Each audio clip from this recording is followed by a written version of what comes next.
मैंने इसे ढूंढ लिया। ये गहरे पानी का लहरदार मछली है, एक पूरा घोंसला।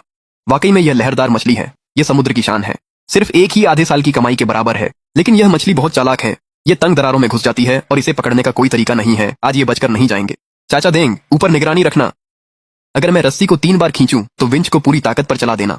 टूट भी जाए तो कोई फर्क नहीं पड़ता। हाउजी, अपनी जान जोखिम में मत डालना। चाचा, मुझ पर भरोसा रखो। यहाँ करीब 20 हैं और सभी लहरदार मछलियां हैं।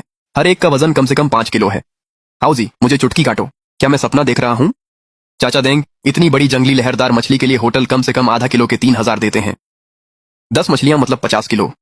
ये 3 लाख होते हैं। 3 लाख? शंख फेंक की नाव पर हम 1 साल काम करते थे और हमें सिर्फ कुछ हजार ही मिलते थे। और यहाँ ये सब आधे दिन में। हाउजी, तुम तो अमीर हो गए। ये तो सिर्फ ब्याज है। चाचा देंग, मैंने अभी अभी एक रेड ट्यूना मछली देखी थी। क्या क्या तुम उस मछली की बात कर रहे हो जो आधा किलो में ही कई हजार में बिकती है? कई मिलियन की नाव यूं ही बर्बाद हो गई। श्रीमान शांग, मैंने जंगली पीली कोरबिना मछली मंगवाई थी। आखिर आपने इस पूरी नाव में क्या क्या लाया है? एक छोटा सा हादसा हो गया था। मुझे मेरी नाव वापस दो। अगली यात्रा का इंतजार कीजिए। पक्का है कि हम फिर से माल से भरे लौटेंगे और समय पर डिलीवरी करेंगे। यह मत भूलिए कि हमने एक अनुबंध पर हस्ताक्षर किए हैं। अगर समय पर डिलीवरी नहीं हुई तो आपको 3 गुना जुर्माना देना होगा। हम देखो, वो है हाउजी की जर्जर नाव। पानी पर इतनी ऊंची तैर रही है, जरूर खाली हाथ लौट रही होगी। और फिर भी लौटने की हिम्मत करता है। उसकी वजह से हमारे शियाओ फेंग की नाव टकरा गई और अब उसे भुगतान करना पड़ेगा। उस नाव के लिए तो समुद्र में निकल पाना ही बहुत बड़ी बात है। और मछली पकड़ना चाहता था? सपने में भी नहीं। ली हाओ, जरूर तुमने जानबूझकर रास्ता बदला था। मेरे परिवार की नाव का पैसा चुका दो। मुझे छोड़ दो, इससे पहले कि मैं गुस्सा हो जाऊं। हाउजी, किसी ने भी कुछ नहीं पकड़ा है। अरे, नाटक करना बंद करो। इस हालत में जरूर तुम सिर्फ ढेर सारी समुद्री घास ही लाए होगे। 1 मिनट, लड़के, नाव में क्या लाए हो? कितना सुंदर है। कौन सी मछली है ये? ये लहरदार मछली है। सब जिंदा है, जंगली है। बाजार में इसकी कीमत आधा किलो के लिए 1000 से भी ज्यादा है। लड़के, इन्हें किसी और को मत बेचना। मैं चेन डेक्सिंग ये सारी मछलियां ले लूंगा, चाहे जितनी भी हों। मैं अभी पैसे देता हूँ। आप सब लेना चाहते हैं? इन 10 का वजन 50 किलो से ज्यादा है। कार्ड में जमा 4 लाख युआन। 4 लाख? सिर्फ एक बार समुद्र में जाने पर 4 लाख? हे भगवान, ये मछली तो खजाने की तरह है। असंभव है, ये बिल्कुल असंभव है। एक टूटी हुई नाव इतनी शानदार मछली कैसे पकड़ सकती है?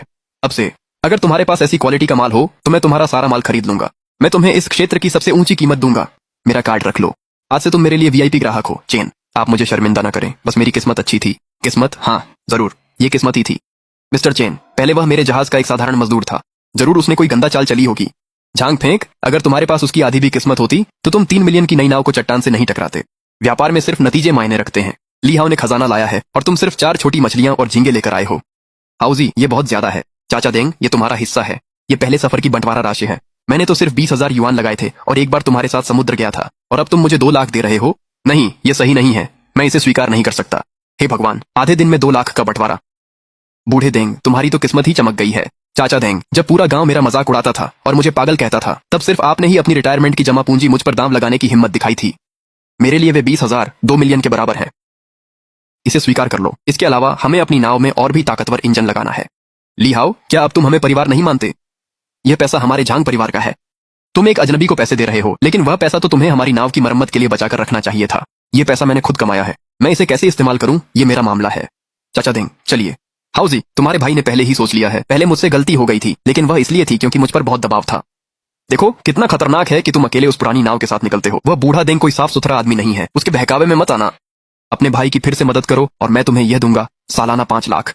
और सिर्फ इतना ही नहीं, मैं तुम्हें कंपनी का उपनिदेशक का पद भी दूंगा। समुद्र में फैसला तुम्हारा होगा। अगर हम दोनों भाई मिलकर काम करें तो वह जुर्माने के करोड़ों रुपए हम जल्दी ही वापस पा लेंगे। क्या तुम्हें नहीं लगता भाई, अब मैं किसी के लिए काम नहीं करना चाहता?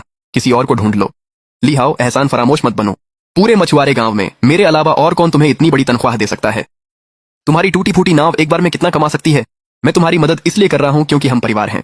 भाई, 1 साल पहले तुमने कहा था कि तकनीक मेरी होगी और पैसा तुम्हारा, और साल के अंत में हम 50-50 बांटेंगे। लेकिन पिछले साल मैंने तुम्हें बचाने के लिए एक आंख खो दी थी और आखिर में तुमने मुझे सिर्फ 50,000 का फायदा दिया। तुम मेरे सगे भाई हो, इसलिए जो भी दिया मैंने स्वीकार कर लिया। लेकिन अब मुझे अपनी माँ को बचाने के लिए पैसे चाहिए।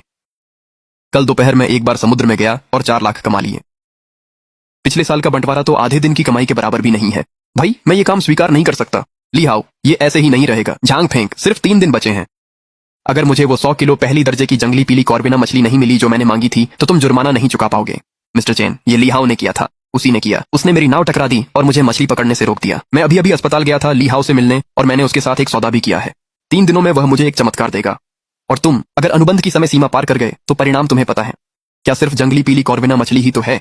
अगर लिहाओ उसे पकड़ सकता है तो मैं झांग फेंक भी पकड़ सकता हूँ। यहाँ 5 लाख हैं।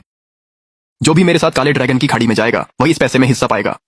अगर हम माल ले आते हैं तो बॉस चेन के 3 मिलियन हम सब में बांट दिए जाएंगे।